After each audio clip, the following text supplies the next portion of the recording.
अस्सलाम वालेकुम, welcome back another part. इस पार्ट में हम समझने वाले हैं बेयरिश पीनट के बारे में। जैसे पार्ट 3 में बुलिश पीनट के बारे में पढ़ा था, ये भी एक दूसरा पैटर्न है जिसको हम कहते हैं पीनट। ये भी सेम तरीके से काम करता है, लेकिन ये उल्टा काम करता है। वो जैसे बुलिश कंटिन्यूशन को कंटिन्यू करता है, बुलिश ट्रेंड को कंटिन्यू करता है, जैसे ही ये यहाँ पे बेयरिश ट्रेंड को कंटिन्यू रखता है और मार्केट और ज़्यादा बेयरिश होती रहती है। अब ये किस तरीके से काम करता है, सिंपली यहाँ पे लोअर हाइज बनने होते हैं, हायर लोज बनने होते हैं। सिंपल है, ज़्यादा मुश्किल नहीं है।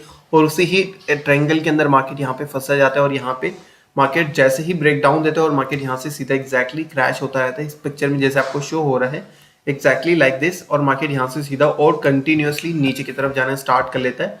इसको हम यहाँ पे पैटर्न के तौर पे समझ लेते हैं। फॉर एग्जांपल, ये हमारे हायर लोज बन रहे हैं एंड यहाँ से हमारे हम समझ लेते हैं लोअर हाइज बन रहे होते हैं एंड मार्केट सिंपली नीचे की तरफ आता है ऊपर से।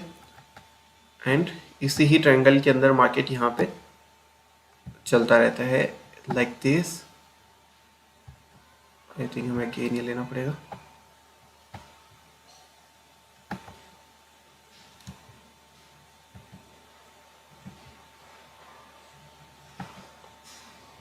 एंड इस तरीके से मार्केट यहाँ पे क्रैश हो जाता है। अच्छा, ज़रूरी नहीं है कि मार्केट ये इतनी बार ही यहाँ पे टच करे। समटाइम क्या होता है, मार्केट ये एक बार यहाँ पे टच किया, दूसरी बार यहाँ पे टच किया, तीसरी बार यहाँ पे टच किया, यहाँ पे टच करने के बाद 3 बार यहाँ पे टच करने के बाद यहाँ से ब्रेक डाउन दे देता है। ये वाला एरिया ना भी फिल हो तो भी कोई फर्क नहीं पड़ता।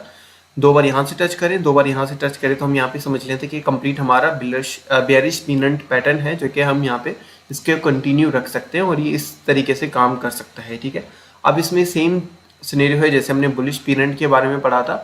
यहाँ पे क्या होता है, पैटर्न सेम तरीके से काम करता है, लेकिन उसमें डिफरेंशिएट क्या होता है, वो नीचे से ऊपर की तरफ यहाँ पे इस पैटर्न बनता है और ये से नीचे से ऊपर से नीचे की तरफ पैटर्न बनता है, जो कि बेयरिश ट्रेंड में हमें देखने को मिलता है। इन दोनों की शक्ल एग्जैक्टली सेम होती है, एग्जैक्टली सेम तरीके से काम करते हैं और मार्केट में बनते भी एग्जैक्टली सेम तरीके से हैं और इनके लोज भी वैसे ही बनते हैं, हाइज भी ऐसे ही बनते हैं जैसे हमने यहाँ पे समझा था। ऊपर से ट्रेंड भी नीचे की तरफ आ रहा है, नीचे से ट्रेंड भी ऊपर की तरफ जा रहा है। जो नॉर्मल लोग होते हैं वो यहाँ पे कंफ्यूज हो जाते हैं कि ट्रेंड ऊपर की तरफ है या नीचे की तरफ है। तो सिर्फ ट्रेंड को समझ के ट्रेडिंग करना या सपोर्ट रेजिस्टेंस लाइन को समझ के ट्रेडिंग करना रिस्की क्यों है, वो हमने यहाँ पे सीख लिया इस पीनट पैटर्न के बारे में, जो कि हमें आपको ऑलरेडी जब हम यहाँ पे सपोर्ट रेजिस्टेंस एंड लाइन के बारे में पढ़ा रहा था स्टार्टिंग के मॉड्यूल्स में, तब मैंने आपको समझाया था कि किस तरीके से ये आपको सिर्फ सपोर्ट रेजिस्टेंस लाइन को लेकर ट्रेड नहीं करनी, आपको बाकी बहुत सारी चीज़ें जिनको अप्लाई करना है उनके साथ ये काम आते हैं, तो उसके अकॉर्डिंग आपने ट्रेड करनी है। तो ऐसे वाले पैटर्न्स अगर किसी को नहीं पता तो ऑब्वियसली वो गलत डिसीजन लेंगे और मार्केट में यहाँ पे फंस जाएंगे किसी भी गलत तरीके से।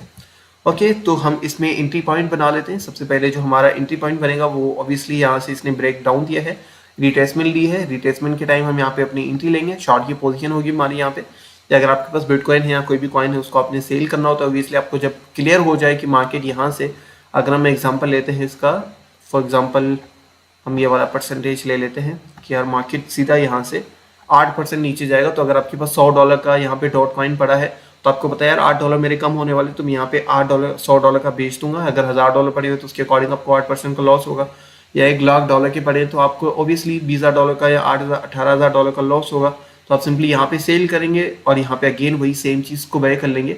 अगर हम यहाँ पे $100 का बेच करते हैं, बेच के यहाँ से लेते हैं तो हमें और ज़्यादा बेनिफिट मिलता है और ये चीज़ हम यहाँ पे यूज़ कर सकते हैं। इसको आप सिर्फ स्पॉट में यूज़ कर सकते हैं, बाइनेंस में आप फ्यूचर में भी यूज़ कर सकते हैं। एंड बाकी जितनी भी आपकी होल्डिंग्स हैं, स्कैल्पिंग आप कर रहे हैं या अपनी पोजीशन को बढ़ाने की ट्राई करें होल्डिंग्स लॉन्ग टर्म के लिए, उसमें भी आप बीच में स्कैल्पिंग करके तो ये कर सकते हैं। जो शॉर्ट की पोजीशन है, जिन लोगों को फ्यूचर ट्रेड नहीं करनी, वो क्लियर नहीं है इस्लामिक पॉइंट के हिसाब से, तो वो फ्यूचर ट्रेड के अलावा शॉर्ट के बजाय उस सेलिंग या अपनी पोजीशन साइजिंग को मैनेज करने के लिए जब आपको क्लियर हो कि मार्केट क्रैश हो, तो आप बाकी चीज़ों को भी अपने यहाँ पे चेक कर सकते हैं। आपको क्लियर होगा कि मार्केट यहाँ से क्रैश होगी तो मैं अपनी लॉन्ग की पोजीशन या अपनी बाइंग को उस हिसाब से मैनेज करूँ। सिंपली हमारे यहाँ पे एंट्री होगी और हमारी जो स्टॉप लॉस होगा वो इसका हाई का ऊपर होगा। मतलब लास्ट टाइम जो हमारा हाई बना है, या इस विक का हाई भी अब बना सकते हैं, तो इसका विक का हाई तो नहीं है, हम सिंपली ये वाला लेके चलते हैं कि हमारा जो स्टॉप लॉस है वो ये रहेगा। एंड उसके बाद यहाँ पे जो हमारा टारगेट है वो जैसे हम ऑलरेडी डिस्कस कर चुके हैं, 2 तरीके से आप टारगेट सेट करेंगे। ये वाला एरिया या आप जो लास्ट टाइम जो विक बनती है उसके अकॉर्डिंग आप लेके चल सकते हैं। फॉर एग्जाम्पल हम ये वाला एरिया लेके चलते हैं एंड इसी एरिया को हम यहाँ पे नीचे की तरफ पुश करेंगे, यहाँ पे रख देंगे इस तरीके से। और ये वाला हमारा यहाँ पे टारगेट बन जाएगा। तो हम सिंपली यहाँ पे अपनी पोजीशन की जो क्लोजिंग है वो यहाँ पे रखेंगे।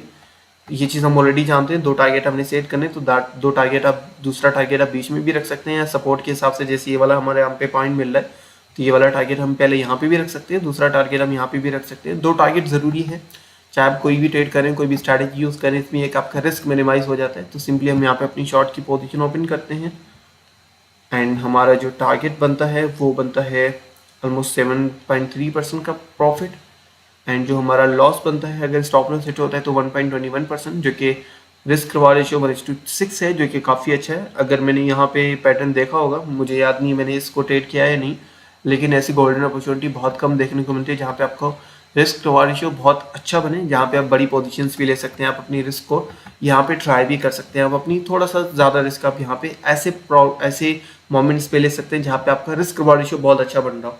थैंक यू सो मच, मिलते हैं नेक्स्ट पार्ट में। अच्छा, इसमें आप देखेंगे ना तो हमारा स्टॉप लॉस ये भी बन सकता है। तो अगर हम यहाँ पे रिस्क रिवार्ड रेशियो को और अच्छा बनाते हैं, फॉर एग्जांपल स्टॉप लॉस हमारा ये वाला होगा, टारगेट तो हमारा सिंपली ये वाला है, इसको हम थोड़ा सा और नीचे कर लेते हैं, एंड हमारा जो स्टॉप लॉस है वो ये वाला ना हो कि ये वाला हो, तो हमारा जो रिस्क रिवार्ड रेशियो है, एक सेकेंड, हमारा स्टॉप लॉस अगर ये वाला होता है तो रिस्क रिवार्ड रेशियो हमारा 1:30 है, 29:30 है, जो कि बहुत अच्छा है क्योंकि हमारी क्लोजिंग तो यहाँ से ऊपर नहीं होनी, अगर ऊपर होती तो हमारा स्टॉप लॉस सेट हो जाएगा और हम यहाँ पे सिंपली 0.26% स्टॉप लॉस में क्लोज कर देंगे।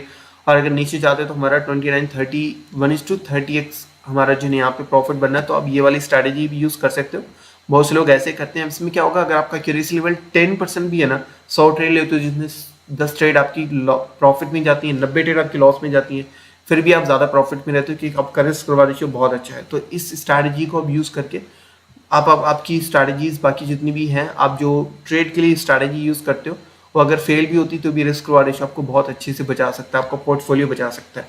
थैंक यू सो मच, मिलते हैं नेक्स्ट पार्ट में।